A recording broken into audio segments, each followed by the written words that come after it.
Hello guys, কি অবস্থা, কেমন আছো তোমরা সবাই? তো আশা করি অনেক অনেক ভালো আছো, আর তোমাদের দোয়ায় আমিও আলহামদুলিল্লাহ অনেক ভালো আছি। তো থাম্বনেল দেখে হয়তো বুঝিয়ে গেছো আজকের ব্লগটা কি নিয়ে হচ্ছে। তো আজকে আমরা তিনজন রওনা দিয়ে দিলাম ভাইরাল সেই কিশোরগঞ্জ জঙ্গলবাড়ি যাওয়ার উদ্দেশ্যে। তো আমাদের তিনজনের মধ্যে আগে আমরা কেউ এই জঙ্গলবাড়ি যাইনি, যাওয়া হয়নি কখনোই, শুধু জঙ্গলবাড়ির নামটাই শুনছি। তাই আজকে আমরা তিনজন রওনা দিয়ে দিলাম কিশোরগঞ্জ ভাইরাল সেই জঙ্গলবাড়ি দেখার উদ্দেশ্যে। তো এই ভিডিওতে তোমাদের সাথে যা যা শেয়ার করবো তা হলো জঙ্গলবাড়িতে গিয়ে কি কি ঘটছে এবং আমাদের বাড়ি থেকে কিভাবে যেতে হয়, তো সবকিছুই থাকছে এই ভিডিওতে। তো আর বেশি কথা না বলে শুরু করে দেই, দেখতে থাকো। তো দেখতেই পাচ্ছ আমরা বাড়ি থেকে বের হয়ে কতক্ষণ হাঁটার পর গাড়িতে উঠলাম, কারণ আমাদের বাড়িটা হলো গ্রামে, আর তোমরা তো জানোই গ্রামে তেমন বেশি একটা গাড়ি পাওয়া যায় না। তাই বাড়ি থেকে বের হয়ে কতক্ষণ হাঁটার পর বাজারে আসলাম, তারপর বাজার থেকে গাড়িতে উঠলাম। তো ওই দিন অনেক রোদ উঠছিল, তোমরা তো ভিডিওতে দেখতেই পারতেছো। আবার আমার বেশি একটা ভালো লাগতেছিল না, শরীরটা কেমন যেন অসুস্থ অসুস্থ লাগতেছিল। তাই আমার হাত থেকে ক্যামেরাটা আমার বন্ধুকে দিয়ে দিলাম, বললাম যে আজকে ভিডিওটা তুই কর। তো সে আমার হাত থেকে ক্যামেরা নিয়ে ভিডিও করা শুরু করে দিছে, আর ক্যামেরাটা অনেক লড়াচড়া করতেছে, কারণ রাস্তাঘাট তেমন ভালো না। তো আমরা যেখানে যাব ভাইরাল জঙ্গলবাড়ি, সেটা হলো কিশোরগঞ্জ শহরের ভিতর। তো আমাদের বাড়ি থেকে জায়গাটা অনেক দূরে, আর এবং কি আমরা কেউ আগে গেছি না, চিনিও না। তো যাইতেছি, দেখা যাও কি হয়। তো রাস্তা দিয়ে যাওয়ার সময় এই জায়গাটা আমাদের চোখে পড়ে গেল, তাই ভিডিও করে নিলাম। আর এটা হলো একটা মাজার, এই মাজারটার নাম হলো শহীদ পাগলা মাজার, সবাই এই নাম বলেই ডাকে। আর এই মাজারটা অনেকেরই পরিচিত, কারণ শুনছি অনেক দূর দূর থেকে নাকি মানুষ আসে এই মাজারটা দেখার জন্য। তো কথা বলতে বলতে দেখতেই পারতেছেন এখন আমরা চলে আসছি যশোদল বাজার। তো এখানে নেমে এখান থেকে আবার অন্য একটা গাড়িতে উঠতে হবে কিশোরগঞ্জ যাওয়ার জন্য।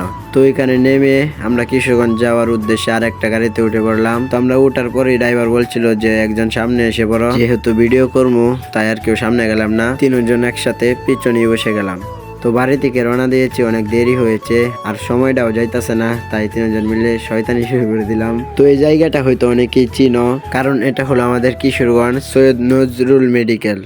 তো কথা বলতে বলতে দেখতেই পারতেছো যে কিশোরগঞ্জ শহরে এসে পড়ছি, আর আমরা অটো থেকে নেমে যাচ্ছি এখন, কারণ দেখতেই পারতেছো যে অনেক জ্যাম। ওইখানে যে অটো থেকে না নামি তাহলে যেতে আমাদের অনেকটা সময় নষ্ট হয়ে যাবে। তো আমরা অটো থেকে নেমে হেঁটেই চলে যাচ্ছি। আমরা এখন হাঁটতেছি কারণ গাড়ি পাইতেছি না। আর তোমাদেরকে তো আগেই বলছি যে আমরা কেউ চিনি না, আগে তিনজন থেকে একজনও যায়নি। তো অনেক মানুষকে জিজ্ঞেস করে আমরা এখন গাড়ির অপেক্ষা করতেছি। আর সত্যি কথা বলতে গাড়ি পাইতেছি না, যেই গাড়িকে বলতেছি ওরা বলতেছে যে যাইবে না। তো আমরা এখন গাড়ি পাইতেছি না, কি করার, এখন আস্তে আস্তে হাঁটতেছি, কই সামনে গিয়ে দেখি গাড়ি পাই কিনা। তো অনেকটা হাঁটার পর অবশেষে আমরা একটা গাড়ি পেলাম।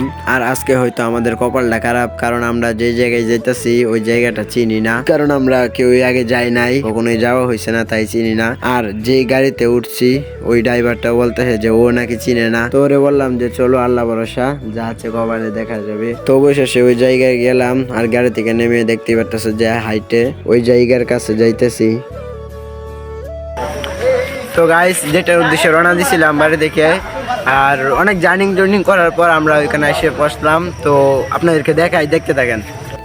তো এই যে দেখেন ভাইরাল সেই জঙ্গলবাড়ি। তো আমরা ভিডিওর মধ্যে এবং কি ছবির মধ্যে যেরকম দেখছিলাম, আসলে দেখতে তেমন বেশি একটা সুন্দর লাগতেছিল না। তো তারপরেও দেখেন চারিদিক দিয়ে মানুষে ভরা, সন্ধ্যা কাছে গেছিল আমরা যাইতে যাইতে, তারপরেও দেখলাম যে যেমন মানুষ, দেখতেই পারতেছেন অনেক মানুষ। তো ওই যে এটা হলো আর একটা বাড়ি, মানে এগুলা জঙ্গল বাড়ি বলা হয়। এটার মূলত কারণ হলো গিয়ে এগুলা অনেক আগের বাড়ি ঘর। তো এগুলা মানুষ দেখতে আসতো, কারণ এগুলো অনেক পুরাতন দেখা যাইতো। আর এখন তো দেখতেই পারতেছেন স্ক্রিনের মধ্যে দেওয়া ভিডিও, এই বাড়িগুলো নাকি এখন রং করে ফেলছে, তাই আগের মতো বেশি একটা সুন্দর দেখাচ্ছে না। তো ভাই বিশ্বাস করেন, যদি আগে জানতাম যে দেখতে বাড়িগুলো এমন দেখাবি, তাহলে জীবন যাইতাম না এত কষ্ট করে। তো কি আর করার, আইসি এখন, তো না দেখেও আর কিছু করার নাই। আর এটা দেখতে পারতেছেন, এটা হলো গিয়ে মসজিদ, জঙ্গলবাড়ির মসজিদ। তো মসজিদটাও দেখা যাইতেছে যে রং করে ফেলছে। আর এগুলো হলো গিয়ে আগেকার দিনের মানুষের খবরস্থান। তো ভাই কি আর করার, এগুলাই দেখে বাড়ির উদ্দেশ্যে রওনা দিয়ে দিলাম। তো এতক্ষণ ধৈর্য ধরে যারা যারা আমার ভিডিওটা দেখছো তাদেরকে অনেক ধন্যবাদ। ভিডিওটা যদি ভালো লাগে তাহলে একটা লাইক দিয়ে চ্যানেলটাকে সাবস্ক্রাইব করে দিও। আবারও দেখা হবে নতুন কোনো ভিডিওতে।